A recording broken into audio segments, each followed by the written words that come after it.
Mark Olsen, great to meet you. And you, thanks for being here. Thanks very much, and I love what you've got here with the art. It's very cool environment. It must be pretty inspiring to work from here. Yeah, it's pretty awesome to live in your studio as opposed from painting from home. Yeah, absolutely. So Oompher is all about inspiring people to achieve extraordinary things. So who and what during your life and career has inspired you? I think I've always enjoyed the Kiwi can-do attitude, and that in itself is inspiration. My dad always, built the house and worked on the car, and I did the same, and I just love how Kiwis get off their ass and do things. Yeah, absolutely. And what about art in particular? I mean, you obviously got a pretty unique style. So what artists, whether living or dead, have inspired you during your career? When I started, having no formal training, I just started painting, and it was a bit of a mess, to be perfectly honest. And then I sort of fell in love with a few different artists, and I sort of thought, well, if the four of us sat at the table and we all sketched the same sketch, what would that look like? And so I just merged what I thought everyone would do, and that was the start of my brand. Okay. Any artists in particular that you sort of... My favourite artist at the time was an Australian artist, William Dabell, and his work is just magical for me. We all like different things, and and for me everything just clicked. I enjoyed Picasso. I couldn't really understand him, but I realised that imagination was more important than knowledge, and so he was a wonderful addition just to sort of like steal ideas from and concepts. Yeah, awesome. And tell me more about your story, because I mean you were obviously in the business world and then became an artist. So how did that start, and how did you develop your style of oil portraits and so on? Originally, 15 years ago, I was sitting in a restaurant waiting for my meal. I made a comment about the painting on the wall, that a child probably painted it. I then wondered whether I could actually paint a painting I didn't take out at school. I sort of believed that art was something that you were born with or not, and I thought I'm clearly not. I like mathematics and science. And so I tried to paint a painting. It was meant to be of a woman with red hair, looked like a lizard with a red helmet after about 4 hours, and I was so frustrated because I just thought, Kiwis, we can do anything, and I obviously couldn't. And then realising that I'd only tried it once, I just tried again, and my second was better than my first, my third was better than my second, and at that stage I got an Excel spreadsheet, and I thought, if I can get better by 10% per painting, what would that mean after 100 paintings? And what it means is you'd be better off by 1,278%. And so I just started looking for the 10%, and my paintings just got better and better and better, and look for 1% now. Amazing. And was it a hard decision to leave the business world and become a professional artist? Sort of yes and no. I think anything that you do that's so outside of what you normally do, really does grab your attention. But I'd spent quite a lot of time just planning basically, where I wanted to end up and how I thought that should go, going to different colleagues of mine that I really respect and asking them to pull my plan apart and give me ideas, and most of them thought it was an inappropriate thing to do, and kind of makes you more determined, really. Yeah, absolutely. And I can imagine those early days were pretty challenging at some point. So what were some of the struggles that you went through when you were sort of going through that? Well, I really didn't have any struggles at the start. I think I just had a fabulous start. Everything just went so amazingly well. I had always planned on being an international artist, so I immediately went overseas. And of course, when you turn up overseas, even though you've been painting for a few months, you're an international artist just by the default position of hopping on a plane and arriving there. And so, I have very ambitious goals, and you need an air of confidence to you. It's easier to do that overseas than it is to do it at home.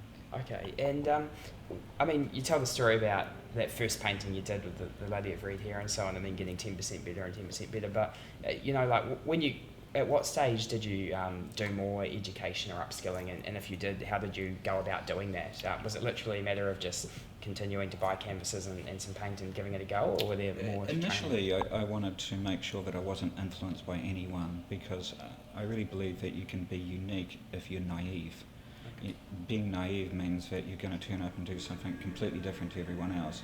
But there's a point where you need to stop being like that and get some really good instruction, because we know if you have really good practices, really good techniques, that you'll get a really good result.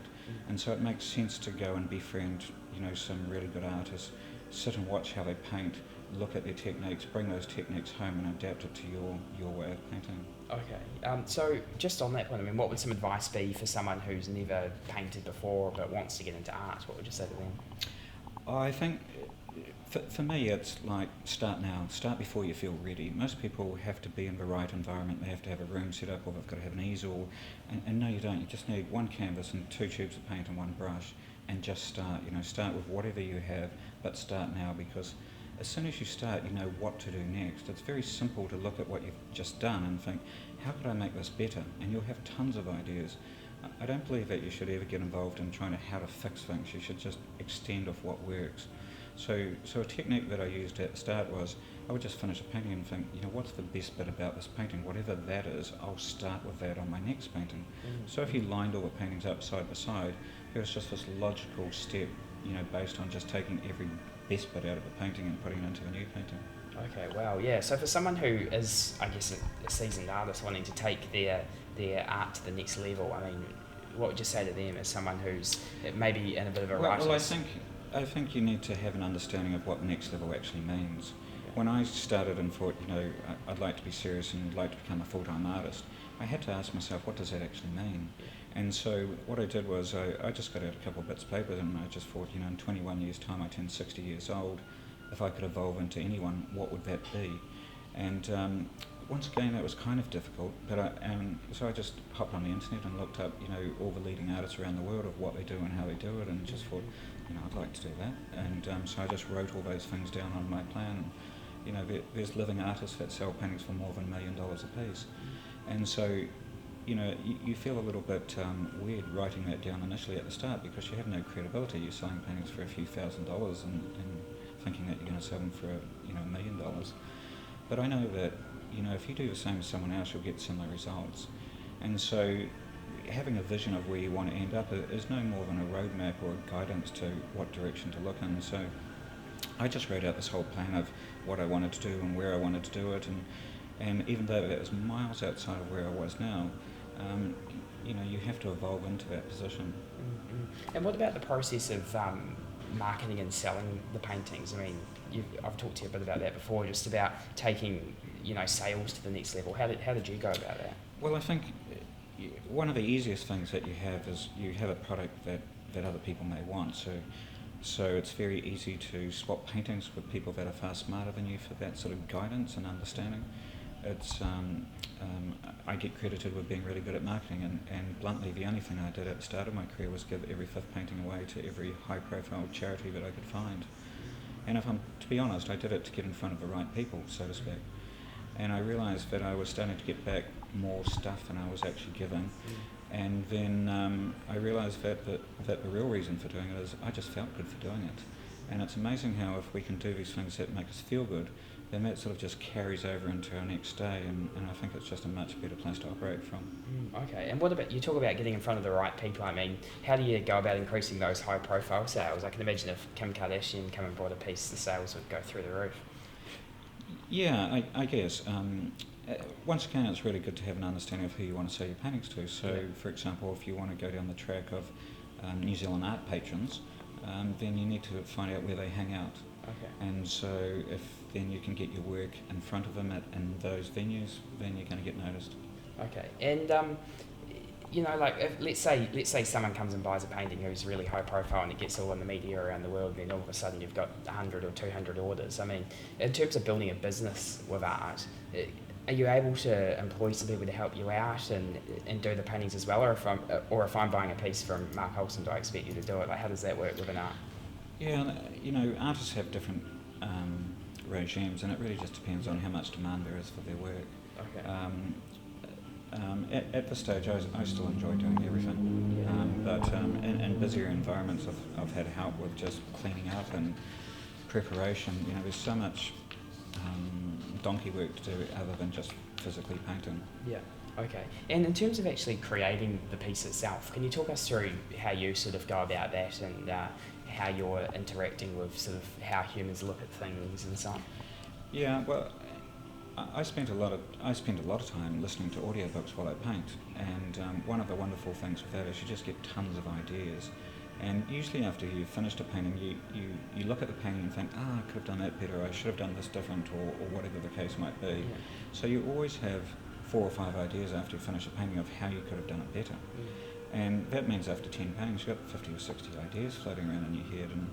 and it just quickly gets to the stage where you've just got more ideas than you can actually produce. Okay. And one thing we've talked about before is just how sort of people look at art and the way their eyes go from the side of the canvas to the other and so on.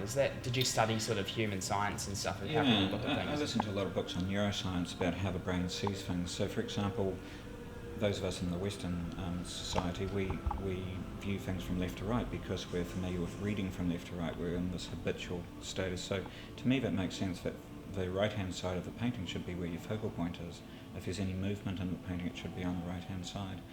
And so there's a whole lot of small things like that that will always assist in how people view your work. But, I mean, ultimately, I think you've just got to do what you love.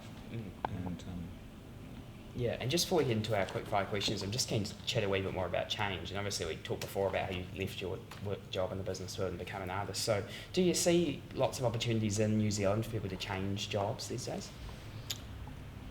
I think anyone, one of the reasons behind why I want to be so successful is to be a living example that anybody can learn to do anything. Yeah. And I mean, any of us can do anything. But, you just need a little bit of courage, you just need a bit of planning, you need a bit of support. But most of all, you just need to get on with it. And so I like the concept of just going, I really love doing this thing, how do I do that more? And then working out a way to make that into a business. Yeah. And what was that personal drive for you to actually do that change? I mean, was it a love for art, or was it? I have a love for just doing stuff. I don't think I'm particularly good at anything, but I just can't stop doing things, and I never want to stop. And so, for me, it was, I love painting. I love creating. I love how you get ideas. I have no idea where ideas come from. But I just love how you get bombarded with ideas, and then you sort of can't wait to make them, manifest on a canvas. And it's addictive. Okay, and just finally, I mean, for people who are hating their job, wanting to make a change, I mean, from your experience, I mean, what would you say to them? Well, I think it's important to have a vision of where you want to end up. If you don't like your job, for example, but you do like doing something else, then you need to work out how can you do just a little bit more of it. And then you'll find a way to do just even a little bit more of it, and then slowly, ideas that will be formulated around that love of doing that thing. Awesome. And, yeah, awesome. Okay, so I've just got a few quick fire questions to finish. I just want to read this quote from you where you said, "I've found creativity to be merely the defeat of habit, exploring where wrong can become right." Can you just explain that a little bit? Artists starting out always have this temptation to break all the rules, and what I find is that the people that can break the rules the best are the ones that know them the most. And so first of all, you need to know the rules, or the rules that are applicable to what you're doing. And then you can ask yourself, questions of how not to do things. So, for example, I have a lot more ideas on how not to paint a painting than I do on how to paint a painting. So if I go, how would I not apply this paint? I might use a device that's not a paintbrush.